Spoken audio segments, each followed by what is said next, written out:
కేసీఆర్ నిర్ణయాలు ఊహకు అందని విధంగా ఉంటాయనే విషయం తెలిసిందే. లోక్సభ ఎన్నికల వేళ ఆయన ఎలాంటి నిర్ణయాలు తీసుకుంటారో ఆయనకు సన్నిహితంగా ఉండేవాళ్ళు కూడా ఊహించలేరు. సంచలన నిర్ణయాలు తీసుకోవడం, వాటిని విజయవంతంగా అమలు చేయడంలో కేసీఆర్ దిట్ట అనే చెప్పాలి. పరిపాలనలోనూ రాజకీయాల్లోనూ కేసీఆర్ తీసుకునే నిర్ణయాలు ఒక్కోసారి అందరినీ ఆశ్చర్యపరుస్తుంటాయి.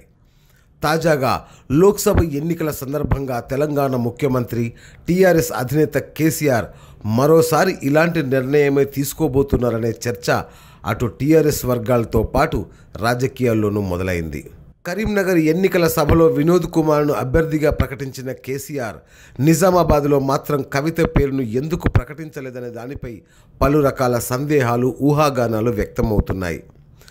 కేసీఆర్ మదిలో మరో ఆలోచన ఉందని, అందుకే నిజామాబాద్ వేదికగా కవిత అభ్యర్థిత్వాన్ని కేసీఆర్ ప్రకటించలేదని రాజకీయ విశ్లేషకులు అభిప్రాయపడుతున్నారు. నిజామాబాద్ నుంచి కవితకు బదులుగా ఆమె భర్త అనిల్ని ఎంపీగా బరిలోకి దింపాలని భావిస్తున్న కేసీఆర్ ఆమెను రాష్ట్ర రాజకీయాల్లోకి తీసుకొని కేబినెట్లో మంత్రిని చేయాలనే యోచనలో ఉన్నట్లు తెలుస్తోంది.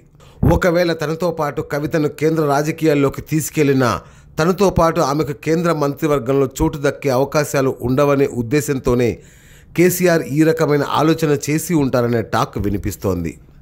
మరోవైపు కవితతో పాటు మరో మహిళకు మంత్రి పదవి ఇవ్వాలనే ఆలోచనతోనే తెలంగాణ కేబినెట్లో 2 మహిళలకు మంత్రి పదవులు ఇస్తామని కేసీఆర్ అసెంబ్లీలో ప్రకటించారని కొందరు చర్చించుకుంటున్నారు. కారణం ఏదైనా నిజామాబాద్ వేదికగా కేసీఆర్ కవితను మరోసారి ఎంపీ అభ్యర్థిగా ప్రకటించకపోవడం అనేది అనేక ఊహాగానాలకు తెరలేపింది. మరి రేపు ప్రకటించబోయే ఎంపీ అభ్యర్థుల జాబితాలో కవిత పేరు లేకపోతే ఆమె తెలంగాణ కేబినెట్లో మంత్రి కావడం ఖాయంగా కనిపిస్తోంది. Great Telangana news, Hyderabad.